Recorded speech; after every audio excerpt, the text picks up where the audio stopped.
friends, welcome back to another episode of Canvas and Conversations. My name is Devin with Mind Over Mata, and next week I'll be showcasing some of my art at a local show. It's called Tiny Art and Big Ideas, and it'll be South Denver at a gallery called Spectra Art Space. I honestly have a mix of feelings. I'm excited and nervous. This is one of the first art shows I've been a part of.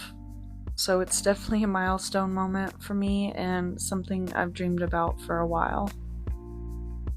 When I first saw the call for artists, what really drew me in was the theme.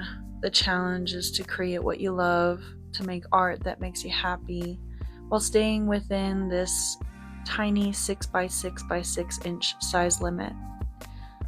I thought that was so interesting because most of us tend to go big when we want to make an impact or a statement, but this show flips it around. It's all about finding meaning in small things, which I love because that's really what Mind Over Mata is all about. Slowing down, noticing the little joys and creating from the heart. And what makes it even more special is that part of the proceeds from the show will go to Second Wind, an organization for youth suicide awareness and prevention. I love that it's not just about showcasing art, it's actually about connection and purpose and giving back. Now, when I first read about it, I thought about submitting my 100 watercolor artist trading cards that I worked on a couple months back. They're 2.5 by 3.5 inches each, so I thought they would be perfect for this, but then I realized a few people had been asking about this project separately, and I decided I wanted to give it its own spotlight here in the future. So I decided to take this show as an opportunity to do something different. I'll be creating a brand new set of acrylic texture paintings, all 6x6 inches, within the required parameters, of course.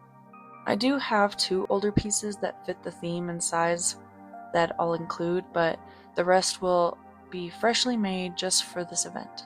It feels like a good challenge, both creatively and emotionally, and to step into something kind of new and meaningful. Lately, I've been spending a lot of time experimenting with different mediums, so it feels good to come back to a familiar medium. Layering paint with palette knives, scraping, blending, and adding these subtle tactile elements that make you want to reach out and touch the canvas. It's funny because when I first started working with acrylic, I had never touched a palette knife, and now it's one of my main tools for providing texture. There's something about the physical process of it, the scraping, the layering, the unpredictability that feels a lot like life itself. Sometimes things look messy before they come together. Sometimes you have to add layers to bring out depth or meaning. It's a reminder that not everything has to be perfect to be beautiful. And that's a lesson I keep coming back to, especially when preparing for something like this. To be honest, I've definitely had those imposter syndrome moments leading up to the show, wondering if my pieces are good enough or if anyone will connect with them. But every time that voice starts creeping in, I try to remind myself, this isn't about perfection. It's about sharing something that came from the heart, and it's about connection. One of the things I'm also excited about when it comes to this show is meeting other artists, having some deeper conversations. I think that's what I love about art shows like this. Everyone comes in with their own story, their own process, their own way of seeing the world, and even though the pieces are small, the meaning behind them are huge. It's a reminder that small things, small actions, small creations, and small moments of courage can still have a big impact.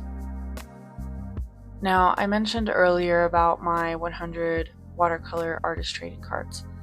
That's something that's been on my mind for a while. I love the idea of creating a virtual gallery event where people can browse through them digitally so it doesn't matter where you're at in the world, you can still be a part of it.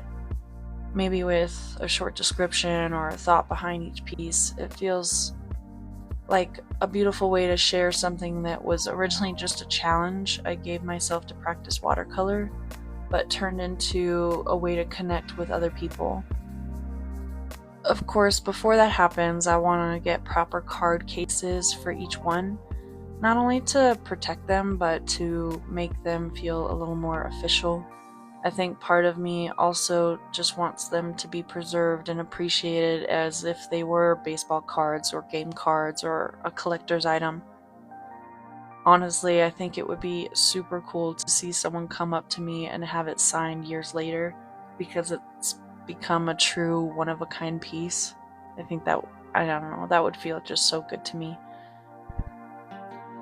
Anyways, in last month's episode, I talked about wanting to start a YouTube channel, and that's still something I'm really excited about and still plan on doing. I've decided to officially launch it in the new year rather than rushing to get it out now. It's funny because that was originally the plan, and then somehow I started feeling the pressure to do it now, even though technically I wasn't ready. I'm trying to implement the words Anthea and I were discussing during our spotlight interview and just be gentle with myself and do it in my own time. So I plan to take the rest of this year fine-tuning some things, stay consistent with the podcast and my blog, and to give myself space to finish a few creative projects that have been sitting on the back burner. I also have a clearer idea now of how I want to approach the channel, so I'm excited about that. Less about perfection and more about fun, creative flow. I want it to feel like you're hanging out with a friend while we make art together, chat about life, and learn as we go. That's the kind of energy I want to bring into everything I'm working on, whether it's through my art, this podcast, or the community around Mind Over Mata. And speaking of community, I was recently interviewed by Bold Journey. It was such a great experience. We talked about my creative journey, the challenges of being a multi-passionate artist, and how I've learned to navigate self-doubt while staying true to what I love. I'll include the link if you want to read it. And I also plan to write a blog post connected to this episode if you want to dive a little deeper into what my experience was for this art show and the turnout of it. I also want to add on that note that if you've ever thought about submitting your work somewhere, whether it's a gallery, an online event, or even just sharing your art on social media, I hope this episode gives you that little nudge to go for it. You never know what opportunities might open up just by saying yes to something small. And remember, your art doesn't have to be grand or perfect or huge to matter. Sometimes the smallest pieces carry the biggest impact. Anyway, that's it for today's episode. Thank you so much for listening today and for being a part of this creative journey with me. If you haven't already, hit that follow button so you don't miss upcoming episodes. Also, if you happen to live in Colorado, come join us for that art show on November 29th, 2025. I'll post the info in the description if you are interested, and thank you so much for the support. I appreciate you. And as always, keep creating in whatever way feels good to you. Goodbye for now.